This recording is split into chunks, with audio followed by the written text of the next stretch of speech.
Welcome to the greatest podcast in sports betting entertainment. My name is Tanner Kern, certified G, bona fide stud, and you can't teach that. In this right here, this is G Money Grant Mitchell. We are here to deliver the prop picks around Wild Card Weekend, and you can't teach that. Bada boom, man, the people in the room. Grant, welcome into Ride the Line. You riding this morning? It's Friday, Tanner. TGIF. Got to be riding on a Friday. Riding into a wonderful weekend of NFL wild card action. This is the best time of year for a sports fan. I mean, you've got all the major sports aside from baseball, and we've got the NFL playoffs. This is what it's all about. I am so excited for this weekend. I got tickets on the Ravens to win the Super Bowl, tickets on the Bills to win the Super Bowl. So hopefully those two teams meet in the AFC Championship. It's going to be a great weekend of football. It's going to be a great playoff stretch. And like you said, we have every major sport going on pretty much right now, except for Major League Baseball. So very exciting times, guys. Welcome in. If you're watching on TikTok, make sure you drop your questions. We're focusing on props today, more like prize pick stuff, FanDuel, DraftKings, prop parlays, all that good stuff. So we'll be breaking that down. But if you have questions on spreads or totals, let us know. And also check out our last episode of Ride the Line, where we gave our favorite spreads and totals. So Grant, tell them why they should subscribe to the YouTube channel. Well, I say it every show, it feels like, but Tanner and I, we're here Monday, Wednesday, Friday. As he said, we're here on Wednesday giving out our favorite spread bets in today's props. Maybe you tuned into one and missed the other. You want to know what the picks are. If you're subscribed, then you're never going to miss out on those videos. On top of that, we're always alerting you to when we've got new promos and promo codes over on the website. Tanner and I also do a bunch of writing stuff over there, WSN.com. So if it's a Tuesday, Thursday, someday where we're not on camera, you want to see what we're up to, just go on over to the website, check it out, and we'll be over there. Definitely. TikTok, I want to see your questions. Make sure you drop them in the chat. We got one coming from D. Bills Mafia will continue to run the table. Let's hope. I'm high on the Bills. Grant is not. But we can talk about that in a little bit, guys. So make sure you drop your questions on TikTok. If you're watching the replay on YouTube, drop your comments, and we will get back to you there. And Grant, why don't you start us off with a nice little pick here? Well, I mean, if we're talking about the Bills, then it's only fitting that we go to the Bills game. So we've got Steelers-Bills, and we talked about it on Wednesday. I think that line of +10 is huge. But I'll tell you what, if the Bills are going to cover and win this game flat out, then they need a Josh Allen touchdown. So I'm going Josh Allen anytime touchdown scorer. He ran for a touchdown at least once in 12 of his last 15 games. I know there's a lot of talk about how the team is undefeated over the last 5 games and Joe Brady's made all the difference in the world. The reality is that Josh Allen's numbers as a passer are down across the board, but he's actually been outstanding as a runner. The Bills are running the ball at the second highest frequency in the league. I don't know if it's the highest of playoff teams. It was the second highest of all teams. I don't know who number 1 was. But the point being, Josh Allen's going to get a ton of looks. And this is a Steelers offense that's led by Mason Rudolph. Probably got to think they don't have too high of an offensive ceiling. So you don't need Josh Allen to be throwing 80-yard bombs to Shakir and Gabe Davis and Stephon Diggs if he remembers that he has him as a teammate. He's just going to tuck and run, get down to the goal line, drop QB sneak, bounce it outside for a 2-yard score, whatever it is. I think he's going to find the end zone like he has in pretty much every game this season. Yeah, he has to find a way to score with his legs because the wind is going to be so bad. There's talks of this game potentially moving to Cleveland for some of these beat writers. I don't know if that will come to fruition or not, but Josh Allen's going to have to run the football because I think the wind's going to be to a point where he's not going to be able to throw and he still needs to produce. So I'm going to go with over 38.5 rushing yards, parlaying off your pick right there. Joe Brady is not afraid to use Josh Allen in the run game, designed runs. He's also very good at scrambling. So when he does throw, even though TJ Watt's not playing in this football game, I think the Steelers could get some pressure and he can find ways to improvise. Last week, he was fantastic running the football, 15 carries for 67 yards. I think we see a repeat performance that because of the weather. If it was a beautiful day, I don't know if I would take this, but since it's going to be very windy, he's going to have to contribute to the game. And that's why I'm going over on the rushing yards. Yeah, to your point, the weather obviously plays a huge part. The fact that this Steelers defense, we know what we're going to expect from them. They're going to try to generate some pressure. High-stakes playoff game against a team with a bad offense. You don't need to open up the playbook. Just do the simple things. It sets up well for Allen as a runner. So I like your line, or I like your pick of his rushing line, and then I also think touchdown's a good bet there as well. Definitely. Got some comments coming in here from the driving instructor. Who wins, a used car meme coin or the Steelers? I wouldn't disrespect the Steelers like that. I think the wind in this game makes it So it kind of evens the playing field out because the Steelers can run the football. They can eat clock just as good as anyone with Najee Harris, the way he's been running as of late. Jalen Warren, obviously, but Najee Harris, that downfield big back that's going to wear you out. So I would not disrespect them like that. I do anticipate the Bills winning the game. What do you think, Grant? Yeah, definitely don't disrespect them. I mean, the Bills barely beat a third-string rookie quarterback and Skylar Thompson at home in the playoffs last year. They won by 3 points, so you got to watch out for that.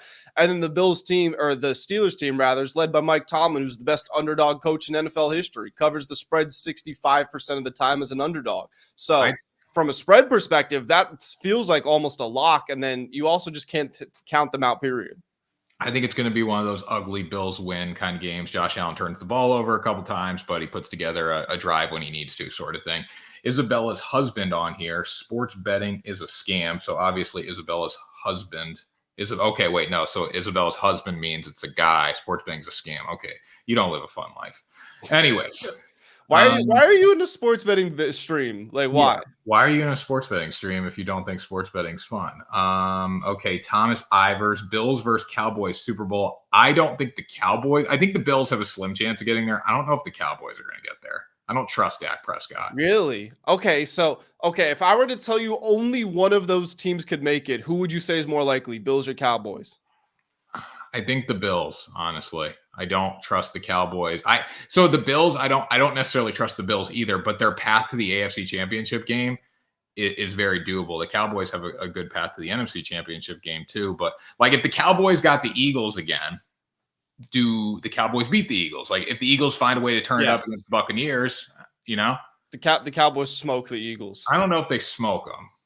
I don't know. So let me see this. So the Cowboys obviously in round one.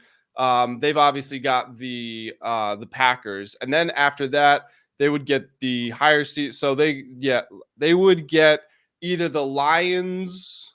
They would get the Lions. It looks the Lions are the Rams most likely. Lions would beat them. I think Rams could beat them. Dak Prescott collapses in the playoffs. Dallas collapses in the playoffs. So like that's kind of the way things go there. I think the Bills. So the Bills would play. So the Bills win this weekend. You got to think, I mean, we're on the Browns to win, obviously. So the Browns would play, they get the Browns or the Steelers, or Browns or the Dolphins. That's who the Bills would get in the second round. Yeah. Correct? The Ravens would get them. So the Ravens would get the Browns or the Dolphins. All right. Dolphins play the Chiefs. Let's say the Chiefs. The Bills get the Dolphins or the Chiefs. Bills get Dolphins or the Chiefs, and there is a chance.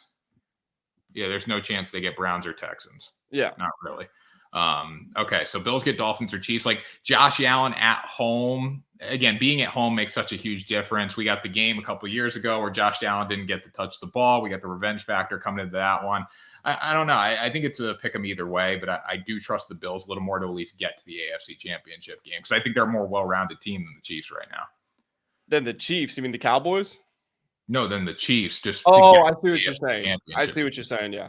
I mean, we don't want to drag this on because we already gave our picks. I would just say if being at home matters, the Cowboys are the best home team in the league. So I'd probably be saying they're more likely to get to the Super Bowl than the Bills, but I don't think either team's the favorite. No, I agree with that. So we got Jewel coming in here. We got some comments. Bills win by 3 or more. We got LMAO. Do you trust the under? I do trust the under on that game. I don't think a lot of points are going to be scored. The Texans win. Grant, we were both on the Browns, so can't do that. Well, yeah, we're both on the Browns, but we also recognize that it is there for the taking for the Texans. I don't remember what you said, but I said that's the most 50-50 matchup of the whole wild card. Okay, so we got minus 19 degrees. So the Chiefs game's nuts. Do you trust the under? Yes, we do. We talked about that. Yeah. Browns are 5 and Dolphins are 6. Cowboys can't beat the 49ers. Yeah, we know, guys. It's a long shot for both those. Not a long shot, but it's not a lock by any means. Yeah, it's not the favorite. It's not the favorite outcome. Yeah, everyone's counting on 49ers versus Ravens. But Grant, why don't you give us your second prop? Yeah, so I'm going to go on over to, believe this is the Sunday night football game. I'm going to go look at Lions and Rams, and I'm going to take the over on Jared Goff's passing yards. Now, I've got this line for about 257.5 yards right now. And you know what? If you look at Goff's last 4 games, 320, 271, 257, so technically an under, but by half a yard, and then 278. I understand that, Goff, it's it's easy to overlook him. But this is a guy who threw for 4,600 yards, second most in the entire league, 30 touchdowns, 12 interceptions. And if this is the sort of game we're expecting it to be against the Rams, where it's high scoring, this is the game with the highest projected total of the whole week, then you know what? It's probably going to lean into the quarterbacks having strong days. Stafford's line's at 271, I believe. That's about where I think Goff's probably should be, just to make it fair. I think you're going to see both quarterbacks or both coaches open up the playbook. Sean McVay, Ben Johnson, two very smart offensive guys. And we know Dan Campbell is going to take risks as well. So 4th and 6th from the 50-yard line, Lions are probably going to go for that, and that'll give Goff the opportunity to extend the drives. I think you see a lot of yards, a lot of points, and that leads to overs for a lot of players out there, but especially Goff.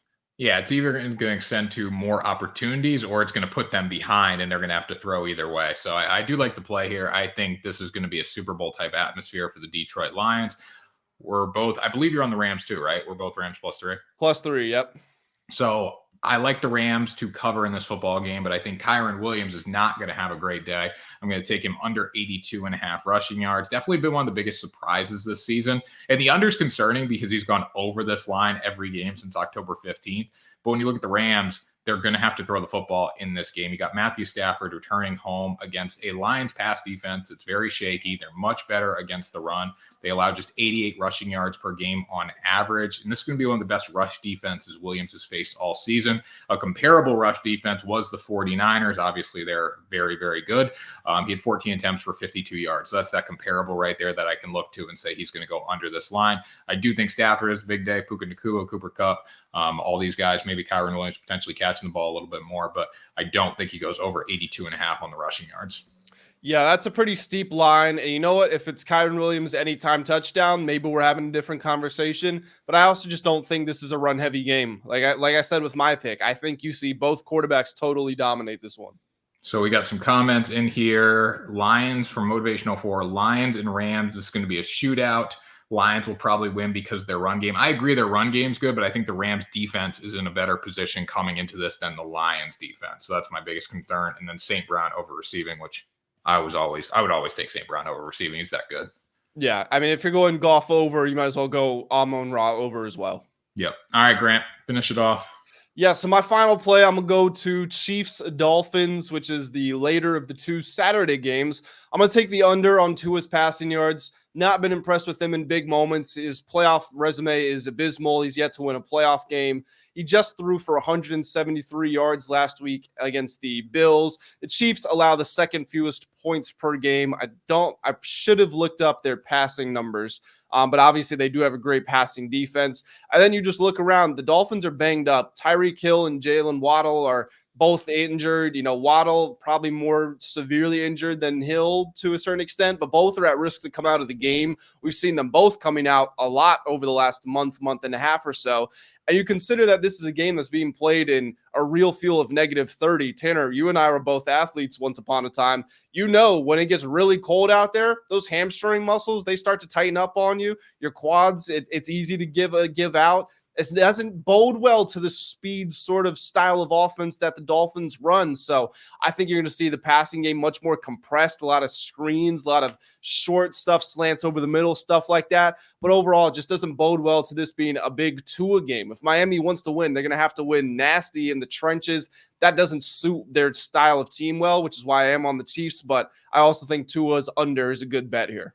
I think it's under based on what he's done recently, and he hasn't stepped up and been big in the playoffs. But when I look at Tua here, I think there is a route for him to go over just because if they are playing from behind. But I don't think the Chiefs' offense is going to be great in this game. I think it's a Pacheco game on that side too. So the clock's going to be moving. I do like the play overall. Thank you. Thank you very much. And I actually, I'm assuming you're about to give your prop. I want to look up Tua's playoff numbers real quick, if you don't mind. William Tyler. What's up, Tyler? Bucks money line coming from a Birds fan. Bucks money line. So we were talking about this. I would probably take Bucks because I'm going to root for the Bucks, but I wouldn't want to lay the points. I wouldn't want to take the points either. That's kind of what it comes down to. I think the Tampa Bay Buccaneers have a path to victory in this game because they're very good in the red zone. And the Philadelphia Eagles just have dropped the ball on offense. I think the Eagles offense is really feeling the stress of how bad the defense is, knowing they got to come out and score a ton of points to win. So, I think the Eagles find a way to probably win the football game. I'll be rooting for the Bucks though. Yeah, I mean, like we talked about this on Wednesday too. I would probably take the Bucks if Baker was healthy, but I think a rib injury is such a huge deal for a quarterback that I wouldn't be taking them. The big question I actually have with that game is if the Eagles do lose, do they fire Nick Sirianni? And I think they should. And I heard a suggestion from Nick Wright on First Things First. I think Bill Belichick to the Eagles is actually a very sneaky, smart play. I think he fits very well with what they want to do over there. Yeah, totally agree with that. We got another comment here off the script. Steelers Ravens AFC Championship game. No. Jerod Mayo is the new Patriots head coach from Ryan Always. I did see they're going to give him a contract. I think that's stupid. Not saying I don't like Jerod Mayo. I think we got to get the old guard out of there and bring in a whole new regime. Let me ask you this: how would you feel about Vrabel then? Because he was a Belichick player, but not a Belichick coach. Yeah, I think Belichick. Again, I don't know what Jerod Mayo's head coaching style is. Nobody does. Never been a head coach, but I know with Vrabel, he's at least a little bit of a player's coach, and that's something Bill Belichick wasn't. So I feel like if Jerod Mayo comes in, we're going to keep the coaching staff. We're going to get probably a new offensive coordinator, but we're going to keep the coaching staff. So especially the defensive side of the ball, which wasn't the issue. I just don't want, like, he's been groomed by Belichick. We can't have Belichick decisions moving forward. No, I get that. And it's also funny looking at Belichick's next team odds. Like the Falcons are the front runner right now. And I'm just trying to imagine Bill Belichick in Atlanta with that young speed offense. And it just doesn't seem right. Well, if he wants to break the record, realistically, I think he's 15 or 16 wins away from the record. I think he's 26 regular season wins behind Don Shula. And he's, 20. I want to say 16 wins out of second place, maybe. That's the one I think, let me see. Look, you look that up. Yeah, I got it right here. I was writing articles about it yesterday. Because he needs to win. Like, he needs to win now. Whatever job he takes, like, he does not have 5 years to get this record. I don't think he does, at least. Yeah, so Belichick has 302 wins. I was right. George Halas has 318, so he's 16 behind him, and he's 26 behind Don Shula. All right, so he needs to win. You need realistically 26. You probably need 3 good seasons. 3 good seasons. That's 9 wins for 3 years. 3 wins, 9. He needs to go to a place he can win, like the Chargers. I think if Harbaugh doesn't go to the NFL, that's going to open up more doors for Bill Belichick. Again, I don't think I'd give Bill Belichick a job because I want a guy that's going to be there for the long haul, or hopefully be there for the long haul. And 3 years is just not long-term thinking in my mind. It takes 3 years to build a team up. Yeah, that's why we've talked about this before, but I wish you could have no futures betting markets because I would bet 1,000% no on a team like the Commanders. To your point, this is a team that's starting the whole new era there. Second draft pick, new team name, new stadium, new brand, new owner. They're not going to hire Belichick if he's going to be there for 2 or 3 years, something like that. The Chargers, maybe they make sense because they're sort of struggling, trying to find their way. But I don't think a team like the Titans, I don't think a team like the Falcons, the Commanders, I don't think they would be interested from a long-term perspective. I think he came out and said, like the Commanders said, we're not going to hire Belichick. We don't want to look at him at all. So I have it's a shame. I closed it out right before we started recording. Let me see if I can pull it back up here. I got some next team coaches odds. So the Commanders, he's actually second for the Commanders right now. Ben Johnson's number 1 at plus 200. Belichick's plus 300.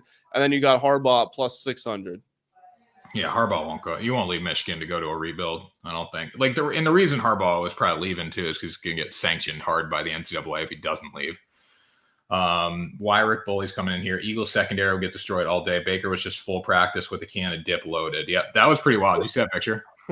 Yeah, you made a video on it, too, which I saw. Yeah, so that was definitely a little wild there. But anyways, guys, yeah, to sum it all up here, I don't really want Jerod Mayo because it's like we're getting the same mindset. We're just bringing the same mindset in. I get you want stability and comfort, but like this isn't Bill Belichick goes out on top and we bring Jerod Mayo in after winning. This is the program and the franchise is in shambles and we got to figure it out. Yeah. All right, Tanner, what's your final prop? The final prop that I'm going to go with today, I really like this one, but it is a slight risk play. Jerome Ford over 43.5 rushing yards. The last time Ford faced the Houston Texans, it was not a good game for him, 15 carries for 25 yards, but I can still look at that and say he had 15 carries. That's noteworthy. Cleveland has a really good defense, but their best bet against Houston is to control clock and keep CJ Stroud on the sideline. So I don't think they're going to come out and start slinging it right away with Joe Flacco. I think they're going to work in a lot of play action. I don't think they'll be hesitant by any means, but we're going to see a commitment to the ground game, because if they can keep CJ Stroud on the sidelines and take some possessions away from him, combined with how great that defense is, it's going to be a good game for Cleveland here. Pierre Strong Jr. received most of the carries last week because the Browns were already locked into a playoff spot. He is questionable with this game for a back issue. So if he didn't play, the 3, 4, 5 carries that he's getting on average probably go away and go back towards Ford as well. And even though Houston has a strong run defense, I see them up in this game at the end, and they're going to find a way to control the clock and finish the job and win with the lead. And that's going to require Ford to run the football. So I'm going to take the over 43.5. We are aligned in how we see this game going. To your point, CJ Stroud, one of the most dangerous players in the playoffs, even though he's only a rookie, which is crazy. Keep the ball out of his hands. Don't let him touch it. To do that, you give the ball to Ford. And we both said this on Wednesday. We like the Browns at -2.5. Probably means they have the lead late. You rely on the run game and the defense, drain the clock. That bodes well for rushing props for a line that's less than 50 yards. So I'm with you. I would be on this one as well. So Jerod Mayo did just get hired. That is what the TikTok comments are saying. It's official. Oh. Yeah, breaking news just 14 minutes ago. I mean, I've of course I trust your TikTok comments. No, it's tweeted. I'm looking at Twitter. Yeah, right? I'm looking at Yahoo Sports 7 minutes ago. Yeah, okay. I don't know. NFL's youngest head coach. How old? 39, 38? He is 37. 37. I will say a bunch of the guys, like the top candidates, Mike McDonald, Bobby Slowick, Ben Johnson, they're all 36. So, it's I don't think there was candidates. I bet they barely interviewed anyone. Who are the Patriots? Yeah. Probably. I mean, especially since he was already there.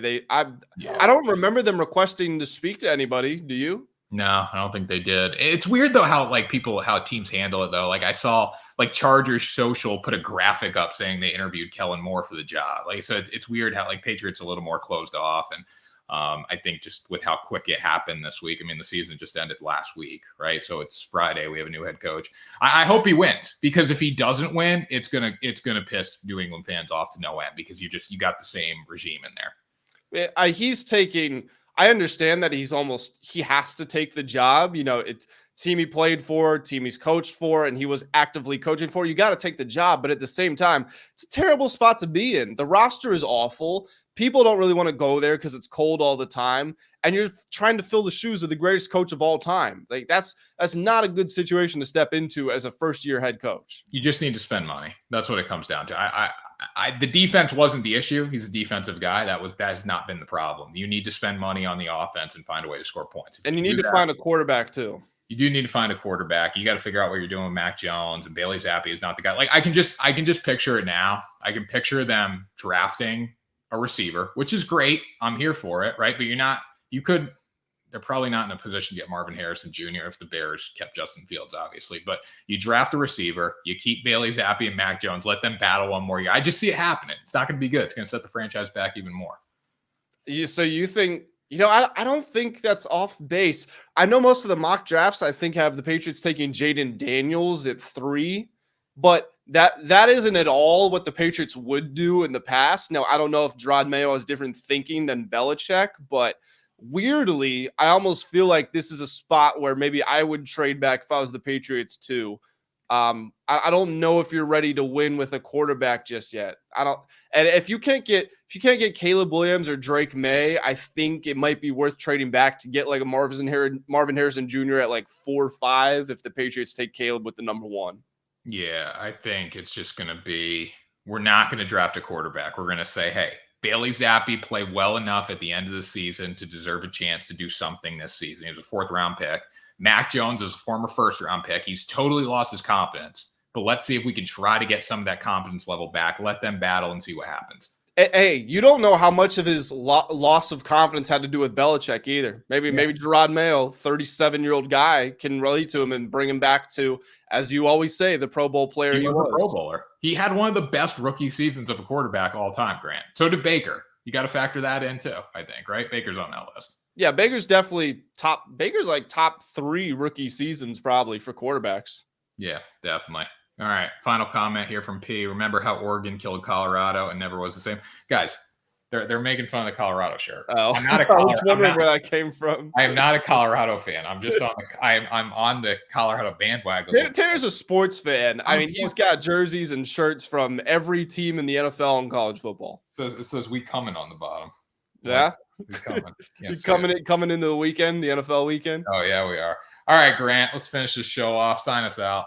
Guys, that's going to do it for this wonderful Friday episode of Ride the Line. Thank you so much to everybody out there for tuning in. Get active in the comment section. Let us know what your favorite plays for NFL Wildcard Weekend are. Like the video if you enjoyed. Subscribe to the channel. And until next time, we will see you all on the next episode of Ride the Line.